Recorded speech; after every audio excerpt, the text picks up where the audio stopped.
ಒಂದೇ ನಿಮಿಷ ಅಧ್ಯಕ್ಷರೇ, ತಾವು ಆ ನಿರ್ಣಯನ ಮಂಡಿಸೋಕೆ ಮುಂಚೆ ನಾನು ಎರಡು ಮಾತನ್ನ ಹೇಳಕ್ಕೆ ಇಷ್ಟಪಡ್ತೀನಿ ಅಧ್ಯಕ್ಷರೇ, ತಮ್ಮ ಅನುಮತಿಯ ಮೇರೆಗೆ.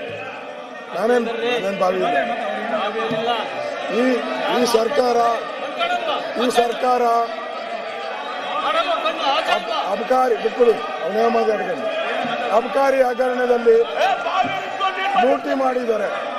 ನಾವು ಅಬಕಾರಿ ಹಗರಣದನ್ನ ತನಿಖೆ ಮಾಡಬೇಕು, ಅವ್ರನ್ನ ರಾಜೀನಾಮೆ ಕೊಡಬೇಕು ಅಂತ ನಾವು ಆಗ್ರಹ ಮಾಡಿದ್ವಿ. ಇದೊಂದು 6,000 ಕೋಟಿ ಹಣವನ್ನು ಲೂಟಿ ಮಾಡಿದ್ದಾರೆ ಸರ್ಕಾರ ಖಜಾನೆ.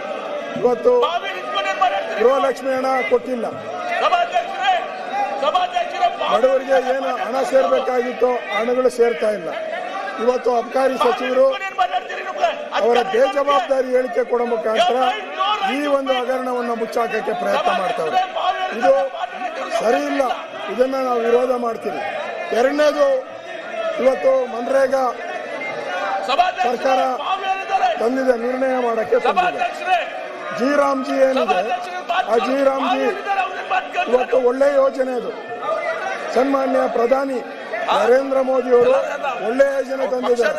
ಹಿಂದೆ ನರೇಗಾ ಇದ್ದಾಗ ಕೋಟ್ಯಾಂತರ ಹಣವನ್ನ ಲೂಟಿ ಮಾಡಿದ್ದಾರೆ ಇದೇ ಸರ್ಕಾರ, ಕೋಟ್ಯಾಂತರ ಹಣವನ್ನ ಲೂಟಿ ಮಾಡಿದ್ದಾರೆ. ಈಗ ಟ್ರಾನ್ಸ್ಪರೆಂಟ್ ಆಗಿ ಇರುವಂತದ್ರಿಂದ ಇವತ್ತು ಹಾಳು ಮಾಡ್ತಾ ಇದ್ದಾರೆ. ಇದು ಒಳ್ಳೇದಲ್ಲ. ಆದ್ರಿಂದ ಈ ಒಂದು ನರೇಗಾವನ್ನ ನಾನು ಬೆಂಬಲಿಸ್ತಾ ಇದ್ದೀನಿ. ಮತ್ತೆ ಸರ್ಕಾರ 40% ಹಣ ಕೊಡಕ್ಕೆ ಹಣ ಇಲ್ದಿರ ದಿವಾಳಿ ಆಗಿದೆ. ನಾವು ನರೇಂದ್ರ ಮೋದಿ ಅವರು ತಂದಿರತಕ್ಕಂಥ ಜಿ ರಾಮ್ಜಿಯನ್ನ ನಾವು ಬೆಂಬಲ ಮಾಡ್ತಾ ಇದ್ದೀರಿ. ಈ ಸರ್ಕಾರ ತಂದಿರತಕ್ಕಂಥ ನಿರ್ಣಯವನ್ನ ವಿರೋಧ ಮಾಡ್ತಾ ಇದ್ದೀರಿ ಅಧ್ಯಕ್ಷರೇ. ನಾವು ಇದನ್ನ ವಿರೋಧ ಮಾಡ್ತಾ ಇದ್ದೀವಿ. ನಾವು ಇದನ್ನ ವಿರೋಧಿಸಿ, ಈ ಅಕ್ರಮ, ಈ ತರ ನಿರ್ಣಯವನ್ನ ವಿರೋಧಿಸಿ ನಾವು ವಾಕೌಟ್ ಮಾಡ್ತಾ ಇದ್ದೀವಿ.